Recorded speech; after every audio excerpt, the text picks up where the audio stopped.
চলো চলো পটাপট খেয়ে নি গুড়ের রসগোল্লা।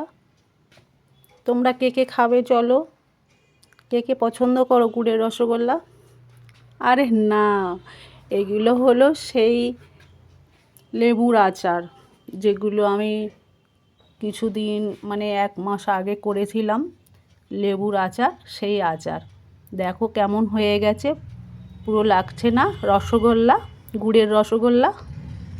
তো এটাকে আমি একটা পাত্রে ঢেলে নিয়েছি, যেগুলো খুব নরম হয়ে গেছে সেগুলো খাওয়ার টেবিলে রাখবো বলে কাচের বয়ামের মধ্যে ঢেলে, ছোট্ট একটা বয়ামে ওগুলোকে বের করে নিচ্ছি কয়েকটা খাবার জন্যে। আর যেগুলো একটু শক্ত রয়েছে তো সেগুলো আবার ওই বয়ামের মধ্যে ঢেলে দেব। তো সেই জন্য কয়েকটা নরম নরম যেগুলো হয়ে গেছে তলায় ছিল সেগুলোকে কয়েকটা বের করে নিচ্ছি।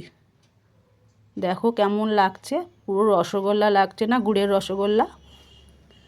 আর এই আচারটা না খেতে খুব টেস্ট, শুধু নুন দেওয়া আর কিচ্ছু নেই। আর এ গুড়ের রসগোল্লা, আর রসগোল্লা তো রস ছাড়া একদমই বেকার লাগবে, তো সেই জন্য অল্প একটু রসও ঢেলে দিলাম। এবারে বাকিগুলোকে আমি আবার ওই বড় বয়ামের মধ্যে রেখে দিচ্ছি। তো এই আচার যদি তোমরা কেউ খেয়ে না থাকো তো অবশ্যই বানিয়ে খেও, খুব ভালো লাগবে। গাটাকে একটু ঘষে নেবে, নিয়ে আর নুন দিয়ে বয়ামের মধ্যে রেখে দেবে।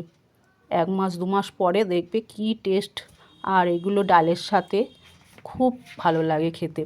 আর এই আচার খাওয়াও খুব উপকার। তো সেই জন্য বানিয়েছিলাম, তো আমার বন্ধুদেরকে দেখিয়েছিলাম কেমন লাগে। তো রসগোল্লার মতো হয়ে গেছে পুরো। তো এইভাবে অনেক দিন থাকে, কয়েক বছর থাকে।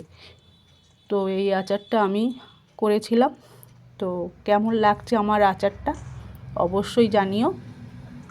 আর খাওয়াতে পারলে তো খুবই ভালো হতো, কিন্তু খাওয়াতে তো পারবো না, তো দেখিয়ে দিলাম।